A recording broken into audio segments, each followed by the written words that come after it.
Sean todos y todas bienvenidos. Vamos a dar inicio a esta sesión de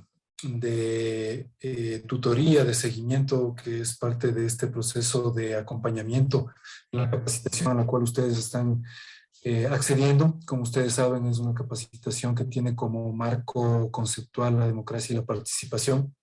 Y ese es el ámbito donde se está realizando este proceso. Así que muchísimas gracias por unirse, por ser parte de esto, y esperamos que esta sesión tomará aproximadamente, si no escuchan es porque deben tener bajo el audio en su dispositivo. Entonces, por favor, suban nomás el audio. Freddy, si me confirmas si tú me puedes escuchar, por favor.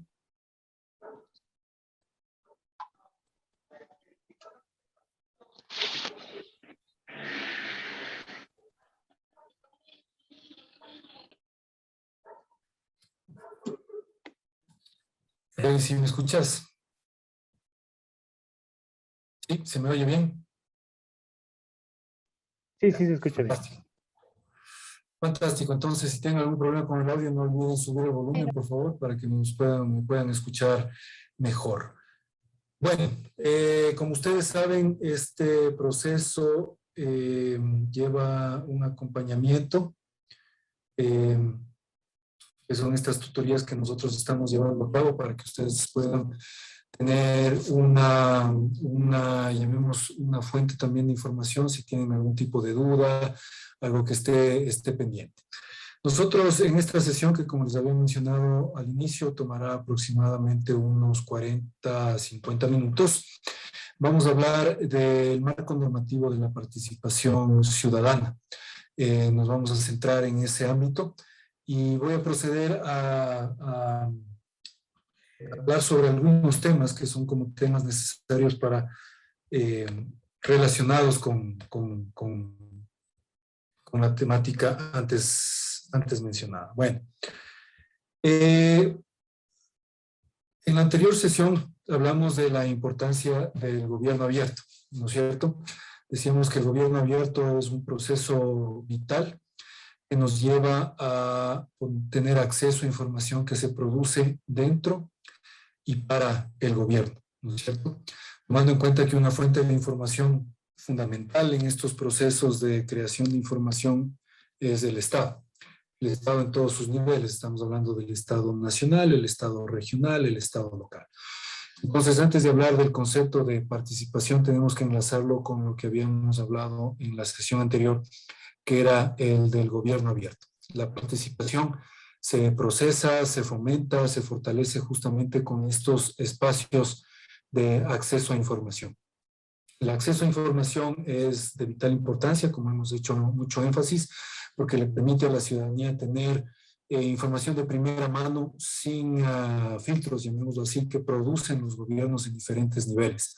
Y de esa manera por medio de esta información, tener un mayor conocimiento de cómo se maneja y se gestiona la cosa pública, ¿no?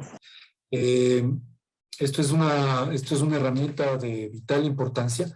Y decíamos que el gobierno abierto, si bien establece ciertos parámetros que son políticas que tienen que seguir los gobiernos en sus diferentes niveles, también debe pasar a un concepto de Estado abierto. Cuando hablamos de Estado abierto es no simplemente la rama ejecutiva del gobierno, la cual transparenta la información que produce, sino todas las ramas del gobierno vinculadas al manejo de la cosa pública, la asamblea, el judicial, el poder judicial. En el caso nuestro también tenemos otro poder más, que es el poder electoral, como ustedes saben, de acuerdo a la normativa constitucional, y finalmente también el poder de participación ciudadana y control social. Entonces, la idea es que es un concepto transversal de todas las acciones del Estado donde se produce información que es de importancia para el desarrollo comunitario de la localidad, del territorio, nosotros podamos tener acceso.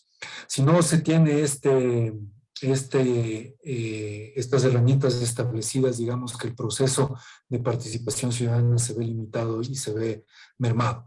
Sin embargo, tenemos una estructura legal llamemos así, para la participación ciudadana, que es importante conocerla y que es importante tomarla en cuenta.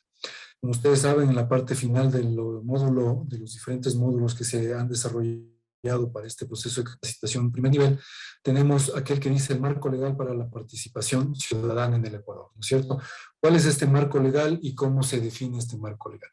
Esto es importante tomar en cuenta que el marco legal para participación ciudadana en el Ecuador parte del texto y de la Constitución en sí mismo. Ese es como el marco en el cual nosotros estamos enmarcados. ¿De qué manera el marco constitucional define la participación? Hay algunos que están definidos en el artículo 61, donde se definen los derechos de participación. Y ahí estamos hablando justamente de, número uno, elegir y ser elegidos. Eso es una parte fundamental de la participación. Esto es una cosa muy importante a la cual yo quiero como ponerle énfasis en el sentido de que a veces pensamos que la elección popular es como esta búsqueda de un trabajo estable, ¿no? Que los candidatos se plantean la posibilidad de participar en un proceso electoral porque en definitiva lo que están buscando es como que tener un ingreso estable y de esa manera sustentar sus necesidades tanto personales como familiares. ¿Es eso correcto o no? Eso es algo difícil de poderlo definir en el sentido de que las razones por las cuales nosotros podemos participar son variopintas y son complejos. Perdón, son variopintas y son complejas. Las decisiones por las cuales nosotros participamos son múltiples, son variadas, son decisiones muchas veces personales. Esto es importante tomar en cuenta que también el proceso de participación está enmarcado en una estructura también de movimientos y de partidos. En el Ecuador, con excepción de la participación que existe para candidatos al Consejo de Participación Ciudadana, para que ustedes puedan participar, para ser elegidos en una dignidad, tienen que ser parte de un movimiento o de un partido político. La presentación individual independiente de candidatos no está contemplada en la ley. Esto es una cosa importante. Hay otros países donde sí existe esta posibilidad, donde uno puede participar de manera, llamémosla, independiente. Uno puede desarrollar sus propuestas y presentar estas propuestas al electorado sin necesidad de tener una estructura política partidista. ¿Es eso bueno y malo? Difícil saberlo. Hay algunas razones para lo cual se pone esta limitante, llamémoslo así. Lo que se busca realmente es que los procesos de participación respondan a agendas políticas mejor y mayor estructuradas por parte de las personas que están tratando de llegar a una dignidad de elección popular. Sin duda esto lo que busca de alguna manera es sustentar, ¿no? La parte ideológica de lo que viene a ser una propuesta electoral. Sin duda los países van desarrollando también sus propuestas, van desarrollando su marco, llamemos legal, para la participación de acuerdo a sus propias expectativas. Como les decía, en otras partes del mundo el poder participar no está limitado a ser miembro o pertenecer a un movimiento o partido político, lo pueden hacer de manera independiente.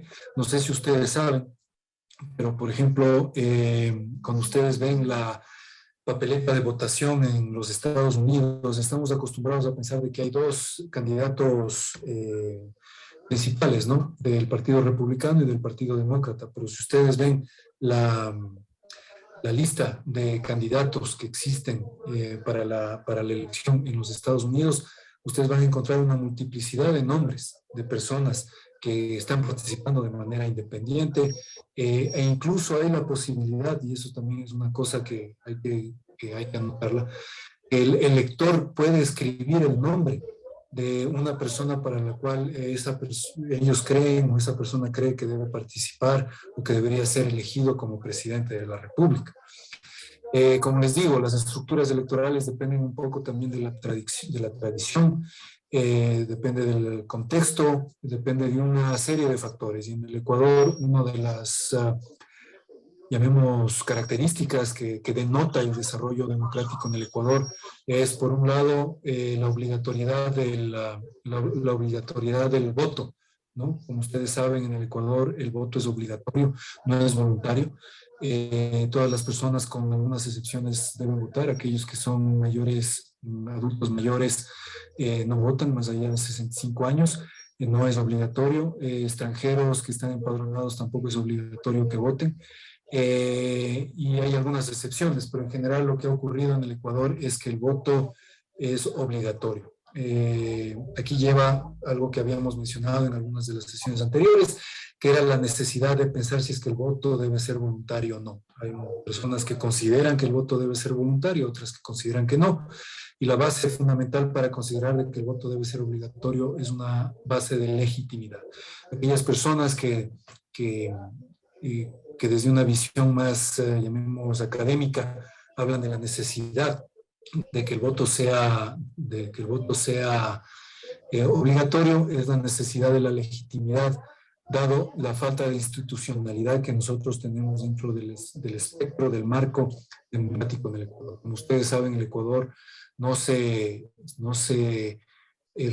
es reconocido internacionalmente, si cabe el término, como una democracia institucional. Somos una democracia bastante débil, una democracia con instituciones que todavía están en proceso de desarrollo, de afianzamiento, si cabe el término. Entonces, la estructura, ¿no?, de cómo funciona el proceso de poder ser elegido y elegir depende mucho, como les decía anteriormente, de una lógica, de una trayectoria, de un marco también cultural, de un marco histórico. Y en nuestro país, como les mencionaba anteriormente, tiene una limitante que es el tener que ser parte o miembro de un partido o movimiento político, ¿no? Sin duda, dentro de la lógica de la participación ciudadana, este es como la parte más importante, el poder ser elegido y al mismo tiempo elegir. Son como las expresiones máximas de la participación. También la Constitución, en el artículo 61, habla de participar en los asuntos de interés público. De alguna manera, lo que está fomentando es justamente esa participación activa de ciudadanos y ciudadanas. También habla de presentar proyectos de iniciativa popular normativa. Como ustedes saben, la iniciativa popular normativa tiene una estructura dentro de la Ley Orgánica de Participación Ciudadana, que define qué es lo que nosotros podemos hacer para poder hacer una consulta a la ciudadanía sobre un tema en particular. También otra forma de participación es el ser consultados, entonces ahí hablamos de las consultas populares. Otra forma de participación es fiscalizar los actos del poder público, ahí estamos hablando de las vedurías. Otra forma de participación es la revocatoria del mandato a quienes nosotros hayamos elegido para una autoridad de elección popular. Por ejemplo, también participamos desempeñando empleos de funciones públicas con base a mérito y capacidades, que es lo que dice la Constitución. Conformar partidos y movimientos políticos, afiliarse, desafiliarse libremente de ellos, también es una forma de participación que está delineado, llamemos, enunciado en el texto constitucional. Entonces, el mismo texto constitucional es el que define qué tipo de participación ciudadana nosotros podemos tener, ¿no? Es el que más o menos nos da un marco conceptual de cómo funciona la participación ciudadana, cuáles son las características, qué podemos esperar de ella. Esto es una cosa importante en el sentido que del texto constitucional se van creando, se van, llamemos, diseñando las diferentes herramientas legales para poder organizar esta participación. Como ustedes saben, la Constitución es un texto evocativo, esa es la lógica de una Constitución, es un contrato social que hacemos entre todos, bajo el cual todos nos vamos a normar, pero ya el poder operativizar estos procesos que están en el texto constitucional ya se hace por medio de leyes, reglamentos, normativas en sus diferentes rangos. Ahí es donde aparece otra herramienta, además del texto constitucional, que es la Ley Orgánica de Participación Ciudadana.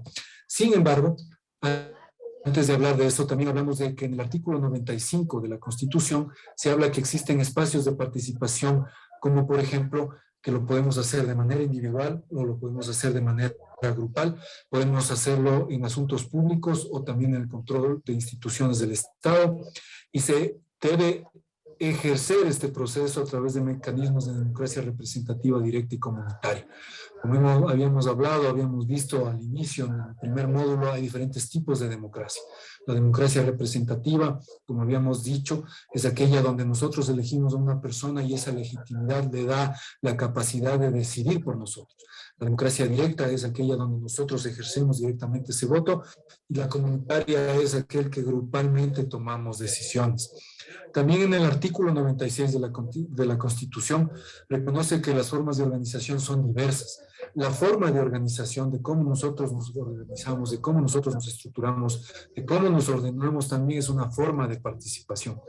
Ahí habla de que existen diferentes formas o diferentes maneras para nosotros poder participar, pero estas formas o maneras tienen que de alguna manera, tal como dice este artículo, buscar garantizar la democracia interna, la alternabilidad, la rendición de cuentas de sus dirigentes. Entonces, es una parte muy importante cuando hablamos de democracia. En el artículo 100 de la Constitución, como ustedes pueden ver en el texto constitucional, el concepto de participación se repite, está imbuido en varios artículos, habla de que nosotros como ciudadanos podemos tener representantes de las organizaciones sociales en todos los niveles de gobierno, para, sobre todo, elaborar planes y políticas, mejorar la calidad de inversión pública, definir agendas de desarrollo, elaborar presupuestos participativos, fortalecer mecanismos permanentes de transparencia, rendición de cuenta y control social, promover la formación ciudadana e impulsar procesos de comunicación. Y finalmente el artículo 101, que es como este complemento, este gran marco conceptual de lo que viene a ser la participación, dice que todo residente en el Ecuador y los ecuatorianos en el exterior pueden presentar propuestas y proyectos en todos los niveles de gobierno a través de mecanismos previstos en la Constitución y la ley. Y finalmente el artículo 102 dictamina que las sesiones de los gobiernos municipales y provinciales podrán tener un representante de los ciudadanos para hacer el uso de la llamada silla vacía. El uso de la silla vacía lo que busca es una participación en debates y en la toma de decisiones con voz y voto. Entonces, como podemos ver, la marco normativo constitucional define en gran parte lo que nosotros podemos hacer y cuáles son las características de esta participación ciudadana en diferentes niveles. Es una parte importante, es una parte conceptual, que es la que está definiendo cómo define el Estado en este contrato social, lo que nosotros podemos hacer en cuanto a participación ciudadana, ¿no? No sé si en este momento tienen alguno de ustedes alguna pregunta, por favor, si pueden poner el signo de alzar la mano, les agradecemos. Por favor. Si es el caso de que no tienen ninguna pregunta, pasaríamos entonces también al siguiente. Vamos con Darwin, estimado Darwin, lo escuchamos. Bien, gracias. Buenas noches, Bernardo, compañeros. Un abrazo y un saludo especial a la distancia. Sí, es bastante garantista, se puede decir, en este sentido, la Constitución de nuestro país, por el hecho de que nos permite una democracia bastante transparente. Pero desde mi apreciación, muchas cosas no comparto, no sé, no los demás, porque nos da la opción así a elegir y ser elegidos sin tantos requisitos, por ejemplo, para ser asambleístas, concejales, alcaldes, prefectos, sí. No se necesita mucho requisito, incluso también pueden postular las personas que estén en proceso de seguimiento penal, algo así. Estaba revisando la Constitución. Pero si bien es cierto, los concejales y los asambleístas son personas que crean y regulan normas, leyes. Entonces las personas a lo que llegan a este puesto, para mí que primero tendrían ellos que ser capacitados, porque al momento que se llega, empiezan a trabajar en un desconocimiento real, ya que yo en especial esto sucede en el tema de las concejalías más, porque los asambleístas sí les dan bastantes asesores, tienen hasta demasiados, pero en el tema de acá de las concejalías sí sucede bastante y desconocen, entonces ellos más bien llegan recién a aprender para poder trabajar, pero hasta que se les pasa el tiempo y van aprendiendo, han perdido el tiempo y no han podido colaborar para lo que han sido elegidos. Esa es una de mi apreciación que tengo. Y por otra también sí me gusta bastante donde le dan el espacio a la silla vacía en las partes de los municipios, porque así el pueblo también puede tener, prácticamente es un concejal más. La diferencia es que no tiene sueldo, porque esa persona que es representante por participación ciudadana tiene voz, tiene voto, y al momento que tiene voz y voto también tiene responsabilidad de las acciones que hace. Sí, también es una opción muy buena. Eso es, compañeros. Gracias. Gracias, estimado Darwin, le agradecemos por su participación. Sí, sin duda hay una serie de factores legales que hacen que haya una disparidad en los requisitos que se piden para diferentes dignidades. Eso hace que incluso los requisitos para estas elecciones de dignidades en algunos casos sean ilegales. Les doy un ejemplo un poco como para poder clarificar lo que les estoy diciendo.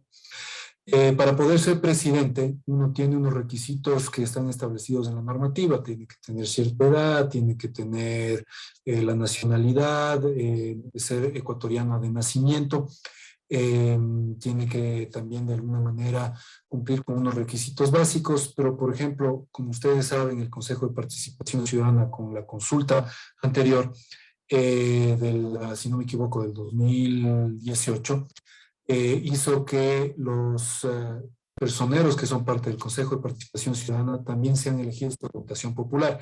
Pero sin embargo, cuando ustedes leen la ley de lo que establece de cuáles son los requisitos para ser consejero de dicho consejo, no tienen ninguna lógica si es que lo ven desde la perspectiva de lo que se pide para otras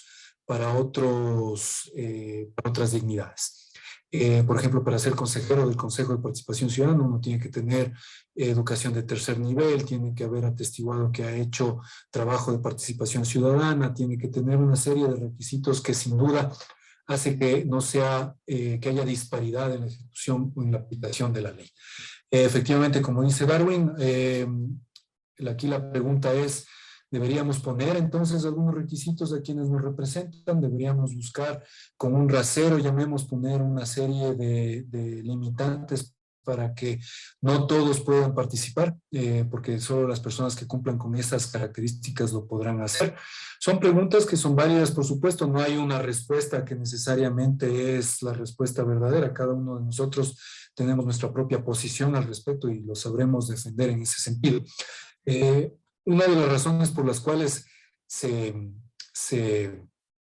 digamos, no se ponen estos limitantes para que las personas puedan participar como candidatos tiene que ver con la progresión de derechos. O sea, si ustedes ven la Constitución de 1830 del Ecuador, para ser ciudadano uno tenía que tener tierra, ser dueño, propietario de tierra, por ejemplo. Habían ciertas personas que son parte de grupos étnicos o raciales que no eran considerados ciudadanos, y con el tiempo, lógicamente, los derechos han ido evolucionando, pero los derechos no involucionan. O sea, lo que se busca es que cualquier persona pueda participar más allá de su estatus, más allá de su nivel de educación, más allá de su, llamemos, acceso a oportunidades.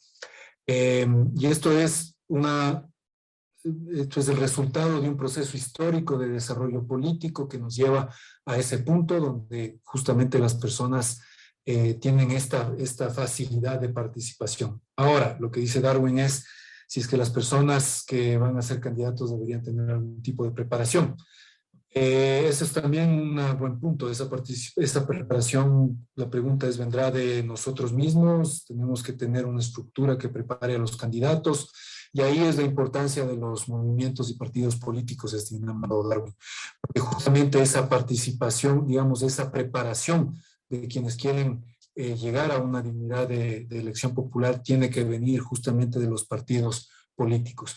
Los partidos políticos no son necesariamente máquinas politiqueras que lo que hacen es esculpir cada 4 o 2 años candidatos para diferentes dignidades.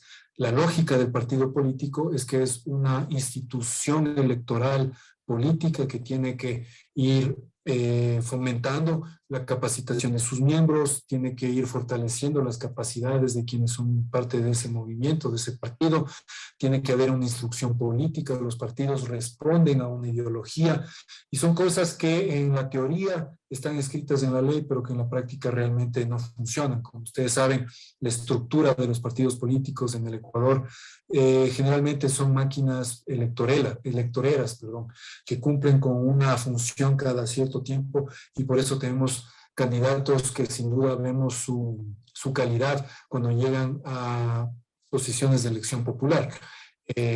Como pueden ser asambleístas, vemos asambleístas que están sumidos en casos de corrupción, de chantaje, de diezmos, etcétera.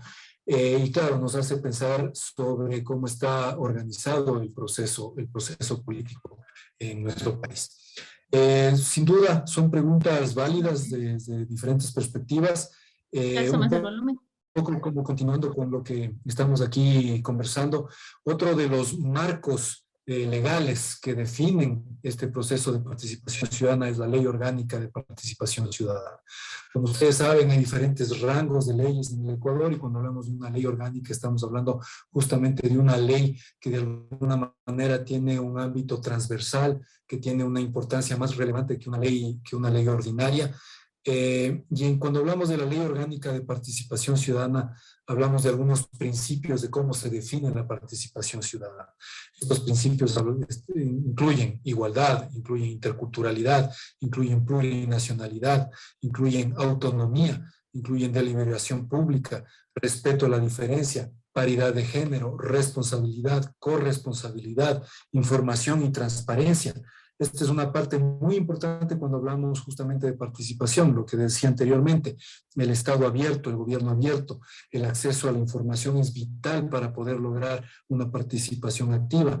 Hablamos de pluralismo, hablamos de solidaridad. Algunos de estos son los principios rectores de los que están enmarcados en la Ley Orgánica de Participación Ciudadana.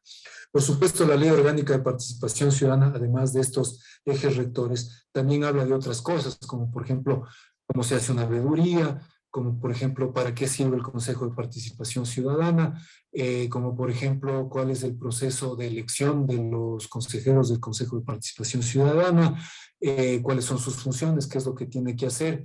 Y lo que busca es, en teoría, la Ley Orgánica de Participación Ciudadana es normar estos procesos. Pero ahí llegamos a un concepto que es fundamental y tiene que ver con una idea medular. Y la idea tiene que ver con lo siguiente: ¿debe ser la participación ciudadana normada?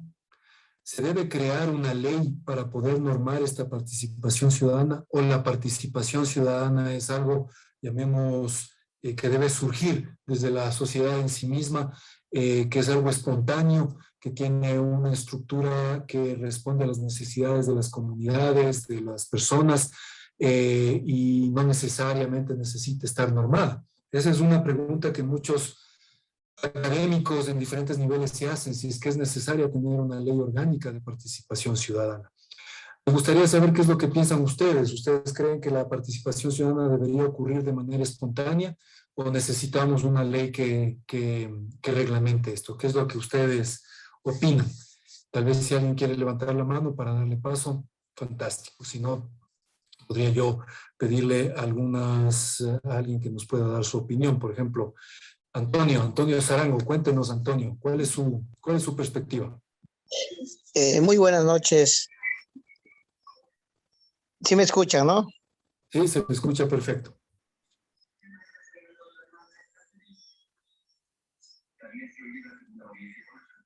Ya, legalmente sí se requiere de una reestructuración orgánica, porque lamentablemente, pues, la Constitución de la República, pues, tiene muchos hitos, digamos así, y lamentablemente, pues, a veces todo está en conveniencia, prácticamente de las masas, digamos así, de la oligarquía.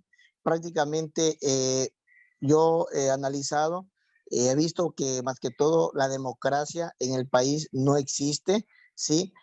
Porque lamentablemente, pues, mediante la democracia la tienen considerada en muchos pasos y la democracia llega a un momento donde que ya no es democracia, donde que se convierte en una mafia, donde que dice solamente lo que dice la mafia, el grupo de mafias, es lo que se hace. Entonces, por eso yo siempre tengo catalogado los cantones en subdesarrollo y los cantones desarrollados. En los cantones en subdesarrollo se puede trabajar ampliamente, se puede manejar muy bien lo que es la participación ciudadana, pero ya en los cantones ya desarrollados ya es un poco difícil porque ahí es la mafia donde que usted dice, bueno, te callas, hace esto, o si quieres seguirte manteniendo, tienes que hacer esto. Entonces yo en esa perspectiva, yo sí creo que tiene que haber un cambio desde arriba mismo para que de ahí poder nosotros acá abajo, como yo siempre digo, en la línea baja, en la línea donde que realmente hay la necesidad, donde que se requieren los cambios, donde que realmente hay la gente honesta, o sea, no tenemos respaldo. Lamentablemente es así porque imagínense, usted ven que creo que en el país no existen en todas las provincias la participación ciudadana, son muy pocos y en los pocos que hay son en cantones en subdesarrollo, no en cantones ya desarrollados. Entonces, esa nomás es mi intervención, mi estimado, y para todos los compañeros. Muchas gracias, Antonio, le agradecemos. Sí, es una cosa importante lo que acaba de decir Antonio y que sí es un tema relevante que ustedes deben conocer. En el Ecuador existen aproximadamente, si no me equivoco, 221 cantones a nivel nacional. Estos son pues municipios, ¿no? Con sus gobiernos cantonales respectivos. 221 cantones, de los cuales tan solo aproximadamente el 30% de esos cantones tienen una estructura que permite la participación ciudadana como lo establece la Constitución y que lo define específicamente en el ámbito de la silla vacía y la capacidad que tienen las personas que viven en el cantón para participar activamente en el diseño de políticas públicas a nivel territorial. Efectivamente, esto es un ejemplo de que no existe una, llamemos una estructura más o menos homogénea a nivel nacional que permita esta participación de manera activa. Lo que ocurre con algunos de los municipios que tienen una normativa, entre comillas, que permite, que fomenta la participación ciudadana, es que es bastante dispar. Un municipio puede pedir unos requisitos y otro municipio puede pedir otros requisitos más. Algunos ponen más trabas, otros ponen menos trabas, pero el hecho verificable es que tan solo una parte del territorio en el Ecuador las personas tienen acceso a la participación de manera activa. Y estos son temas que es importante tomarlos en cuenta porque lo que nos lleva es a preguntarnos, y una de las primeras preguntas es hacernos es saber si es que nuestro municipio tiene una normativa que permite esa participación y que esté debidamente reglamentada. Eso es algo que hay que como que tomarlo en cuenta cuando ya vemos desde una perspectiva de desarrollo territorial, saber cuáles son estos espacios de participación efectivos.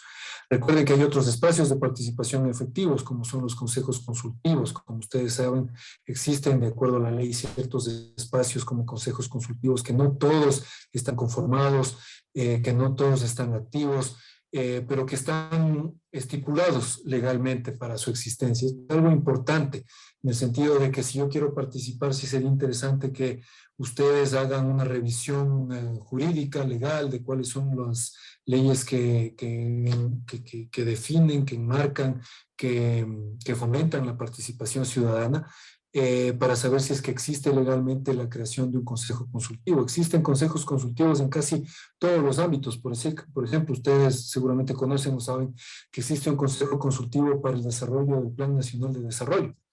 El Plan Nacional de Desarrollo no se lo puede ejecutar desde el gobierno de manera autónoma, sino que debe haber un consejo consultivo que apoye este proceso. Por ejemplo, eso es algo importante, pero dicho consejo consultivo no ha sido convocado. Existen consejos consultivos a nivel también local, que deberían estar establecidos, por ejemplo, consejos consultivos en relación a derechos de niños, niñas y adolescentes, consejos consultivos en relación a prevención de violencia intrafamiliar. Son algunos aspectos que solamente como para evocarles, ¿no? Ustedes seguramente ustedes conocerán mejor cuál es la realidad de sus propios territorios.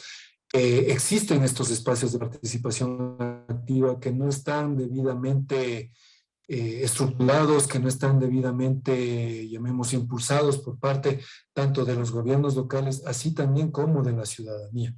Entonces, como para que ustedes ponerles un poco ese interés, para que vean dónde se podrían crear estos consejos consultivos, de qué manera se deben crear, que están legalmente estipulados, pero que, como les decía anteriormente, casi no existen en su gran mayoría.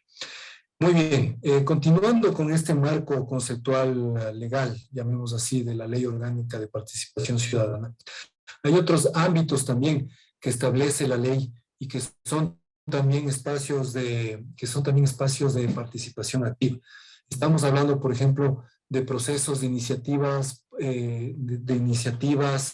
normativas populares, por ejemplo. O sea, la capacidad que tiene la ciudadanía para poder crear leyes y presentar estas leyes para que sean considerados en la creación de política pública. Este es otro espacio también que es importante, que es la iniciativa popular normativa, ¿no? ¿Qué quiere decir la iniciativa popular normativa? Que nosotros como ciudadanos podemos proponer la creación de políticas públicas desde nosotros mismos, como ciudadanos, ¿no?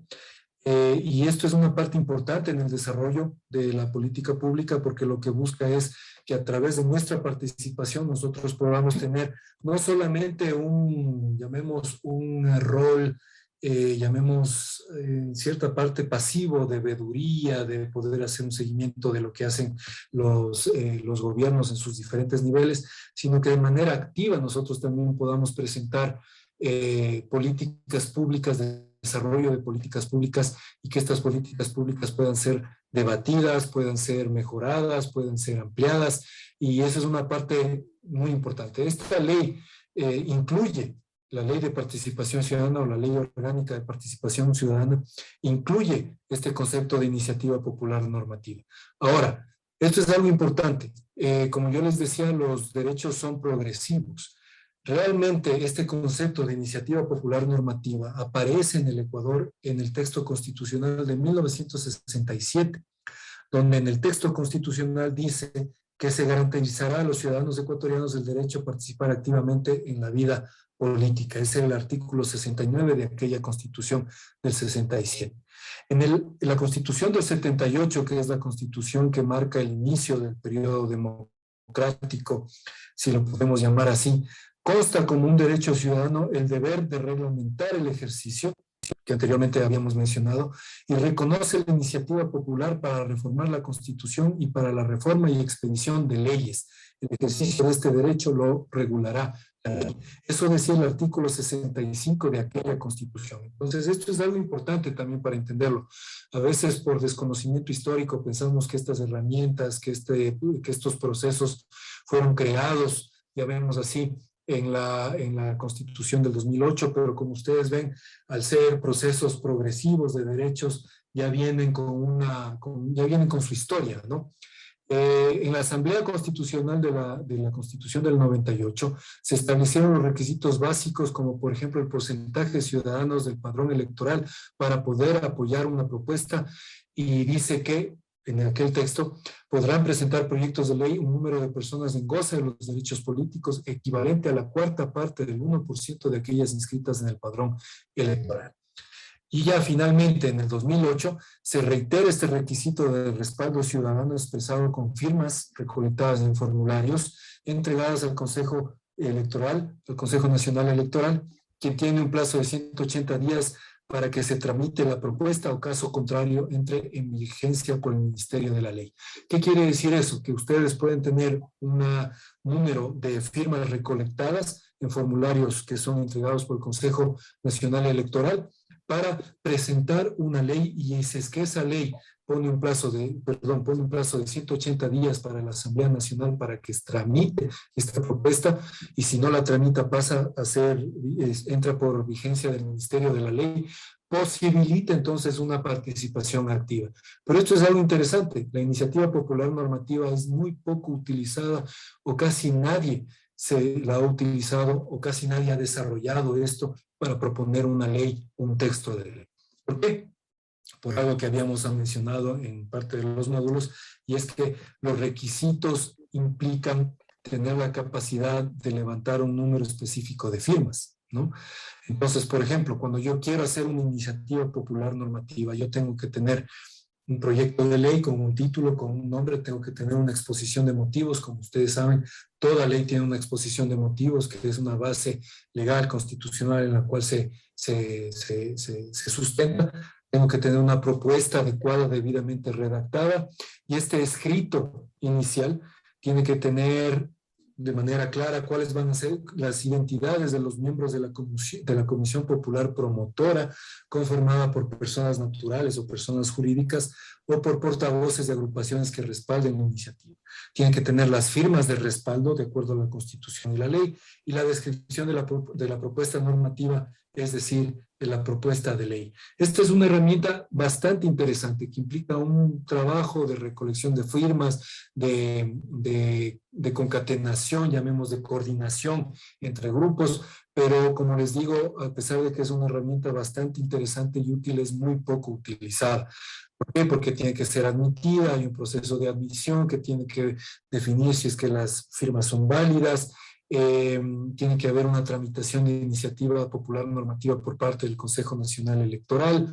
Y hay algo que tienen que tomar ustedes en cuenta, que es que estos procesos, cuando tienen que cumplir con estas formalidades, a veces se quedan en esos espacios. Yo quisiera compartir la pantalla para que ustedes vean cuáles son los rangos de personas que tienen que firmar, para que ustedes puedan ver cuántas firmas se necesitan para diferentes ámbitos legales que pueden venir desde la misma población. Sí, por favor, Freddy, ¿me puedes confirmar cuando se vea la pantalla? Te agradezco. Ya, ahorita compartí. Perfecto.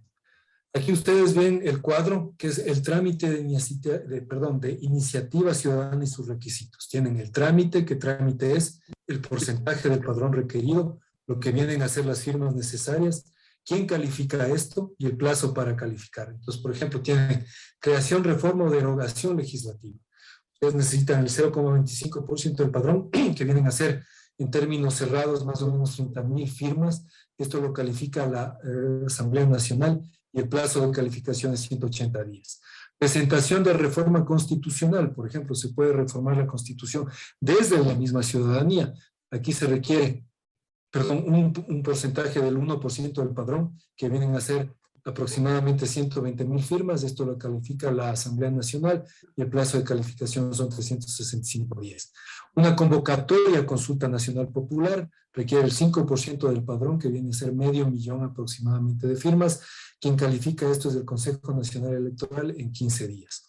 Un referéndum de enmienda constitucional se requiere el 8% del padrón, que viene a ser más o menos para términos cerrados 1,000,000 de firmas. Quien califica esto es el Consejo Nacional Electoral y tiene un plazo de calificación de 15 días. La revocatoria del mandato del presidente de la República requiere el 15% del padrón, que viene a ser en términos cerrados 1,800,000 firmas. Quien califica esto es el Consejo Nacional Electoral y son 15 días para el plazo de calificación. Tomen en cuenta que esto está tomado para un padrón electoral de aproximadamente 11 millones de personas. Como el padrón electoral ha aumentado, este número de firmas también va a aumentar. Pero más o menos para que ustedes sepan cuáles son los números, los rangos de personas que se necesitan para apoyar una iniciativa popular normativa, estos son los que ustedes pueden encontrar aquí en este cuadrito, que es parte del texto que es de los módulos que nosotros hemos desarrollado. No sé si tienen alguna pregunta, alguna duda que puedan tener en este momento. Como les decía, es una herramienta de mucha utilidad.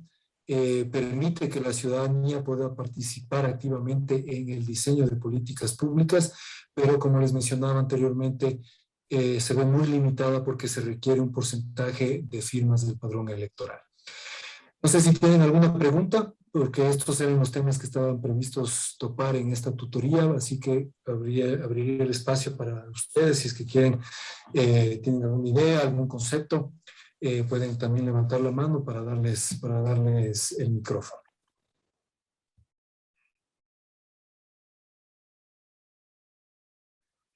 Aquí veo en el chat que dice Miriam Moreno, en la Constitución hay muchas herramientas para que sean aplicadas en todas las instituciones del Estado como privadas, pero no hay cumplimiento y la ley de cumplimiento para el mismo Estado. Sí, esa es una lastimosa característica que nosotros tenemos y que mucha gente lo sabe, y es que la ley está en papel y una vez hecha la ley está hecha la trampa, ¿no? Son adagios populares que un poco demuestran nuestra llamemos displicencia como sociedad al texto legal. No somos una sociedad donde reconocemos la legalidad como un fundamento básico de la convivencia. Y muchas veces oímos de la necesidad de tomar las leyes por nuestras propias manos, ¿no? Ahora hay justamente un debate que habla justamente de esto, de la necesidad o no de armar a la ciudadanía para responder a los embates de la delincuencia. Son temas álgidos, son temas complejos, son temas que tenemos que irlos, por supuesto, decantando, pensando. No hay respuestas fáciles, pero una cosa que sí tienen que ustedes tomar en cuenta que hay que, y como una reflexión también de las tareas que se van desarrollando, es conocer con absoluta claridad cuáles son los ámbitos de acción que tiene los gobiernos en sus diferentes niveles. Por ejemplo, cuando uno hace una consulta popular a nivel cantonal, recuerden que tiene que ver con una situación específica de lo que puede manejar un municipio, pero no con una ley nacional. Por ejemplo, yo no puedo hacer una consulta popular a nivel cantonal, por más que yo la quiera hacer, de cómo se puede limitar la migración, por ejemplo, porque esa es una política privativa del gobierno central. Son cosas que hay que tomar en cuenta, ¿no? Cuando se piensa en cuál es el ámbito de acción que tiene también un gobierno local. Recuerden que los ámbitos de acciones de los gobiernos locales, provinciales, también están debidamente definidos en la Constitución y la ley, que es el ordenamiento territorial, el desarrollo económico, que es la vialidad, y son algunos aspectos que hay que tomar en cuenta cuando hablamos de desarrollo, cuando hablamos de la posibilidad de llevar a cabo una consulta popular. Sin más, no sé si alguien tiene tal vez alguna pregunta, daríamos por terminada esta tutoría. Por supuesto, agradecerle su participación, que nos han acompañado. Estimada Miriam, usted tiene la mano levantada, le escuchamos. Buenas noches con todos y todas. Mi pregunta era, ¿cómo tenemos conocimiento de los que ya iniciamos el taller en el año pasado, parece que fue, si no me equivoco? ¿Cómo tenemos conocimiento? Ya terminamos todos los módulos que están en la página. Ya. ¿Y usted ya llenó todas las tareas? Sí. Ya. Sí, efectivamente tenemos aquí un pequeño retraso en la calificación de tareas que ya nos estamos poniendo al tanto, y una vez que ya recibas esas notas con un porcentaje mínimo, como le habíamos mencionado, el 70%, se gradúa de este nivel y es bienvenida a la Escuela de Líderes, estimada Miriam. Estamos ya avanzando en eso, ya poco a poco en esta semana ya estaremos como resolviendo eso. Ya recibirán ustedes también las notas y calificaciones de sus respectivas tareas. Estimada Paulina, usted también tiene una pregunta, comentario. Sí, buenas noches con todos. Iba referente también a lo que la compañera acabó de preguntar, porque habíamos dicho en la tutoría anterior que tal vez este proceso iba hasta este mes, que debíamos acabar las tareas. Aunque usted ya nos dice ahorita, sí se notó el retraso en la calificación de nuestros trabajos. Entonces, lo que decía ahorita, llegamos a todos los módulos y hay una parte en la que nos pide una evaluación. Esa evaluación tenemos ya que realizarla también. Y Sí, como usted dice ahorita, el 70%, y sí, porque algo leí, tenemos como 2 intentos, pero en otra parte diría que no hay limitado, pero si no cumplimos o en los 2 intentos no pasamos, ¿qué posibilidad de recuperar o retomar o realizar nuevamente el proceso? Claro. Esa es mi inquietud. En esos casos nosotros también evaluamos el caso y por supuesto si es que ha habido un desarrollo de parte de la persona, abrimos ese espacio para que pueda replantearse. La evaluación es solamente del último módulo, ¿no? El módulo este que acabamos de hablar, del marco normativo y reglamentario de la participación ciudadana, donde ya no se desarrolla un texto, sino que simplemente se llena un examen. Pero conforme usted también va desarrollando las diferentes tareas, también va recibiendo unas calificaciones y usted también puede ir haciendo un seguimiento de cuáles son esas calificaciones. Y como le digo, es el 70% de nota sobre 100 de todas las notas de todos los deberes, incluyendo estas evaluaciones del último módulo. Pero sí, siempre estamos abiertos para que la persona, si tiene el interés, pueda volver a tratar eso. Sin duda ese es el objetivo, ¿no? Pero ahorita, perdón que tome la palabra, ahorita no está definido que hasta este mes tenemos que concluir. El proceso seguiríamos y no habría problema Sí, hasta yo creo cuando que se el diga. portal sigue abierto y estamos en constante revisión. Como le mencionaba, tuvimos este retraso que estamos ya poniéndonos al día en eso. Gracias. No se preocupe. Buenas tardes, perdón que tome la palabra nuevamente. Por error, a veces aplasté, no recuerdo en cuál era de las preguntas, pero ya después ya no le pude modificar en las evaluaciones. No se puede modificar. Ya se envió, no hay por, o sea, hasta donde yo más o menos busqué para terminar la evaluación, la parte que me faltaba, pero ya fue difícil volver a querer corregir. Es que una vez que se recibe la calificación, tienen la opción de volver a corregir. Entonces, ahí usted va a recibir esa posibilidad, llamémosla así, para poder volver a revisar esa evaluación. ¿Sí? Ok. Sí. Bueno, muchísimas gracias por acompañarnos, por estar aquí con nosotros. Nicolás Andrade tiene una pregunta. Adelante.